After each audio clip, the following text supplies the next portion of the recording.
اللهم صل وسلم بارك على سيدنا شفيعنا حبيبنا نبينا مولانا محمد بارك وسلم. الحمد لله نحمده ونستعينه ونستغفره ونؤمن به ونتوكل عليه ونعوذ بالله من شرور أنفسنا ومن سيئات أعمالنا. من يهده الله فلا مضل له ومن يضلله فلا هادي له. ونشهد أن لا إله إلا الله وحده لا شريك له. ونشهد أن سيدنا وسندنا مولانا محمدا عبده ورسوله. أما بعد فأعوذ بالله من الشيطان الرجيم. بسم الله الرحمن الرحيم.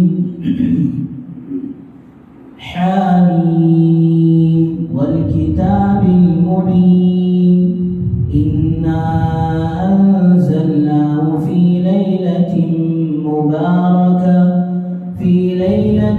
مباركة إنا كنا منذرين. وقال تعالى في مقام آخر إن الله عنده علم الساعة وينزل الغيث ويعلم ما في الأرحام وما تدري نفس ماذا تكسب غدا وما تدري نفس بأي أرض تموت. إن الله عليم خبير. وعن علي بن أبي طالب رضي الله تعالى عنه قال قال رسول الله صلى الله عليه وسلم إذا كانت ليلة النصف من شعبان قوموا ليلها وصوموا نهارها، أو كما قال عليه الصلاة والسلام رب اشرح لي صدري ويسر لي أمري واحلل عقدة من لساني يفقهوا قولي. اللهم صل على سيدنا محمد وعلى آل سيدنا محمد بارك وسلم في كلام أولنا. اللهم صل على سيدنا محمد وعلى آل سيدنا محمد بارك وسلم في أوسط كلامنا. اللهم صل على سيدنا محمد وعلى آل سيدنا محمد بارك وسلم في آخر كلامنا.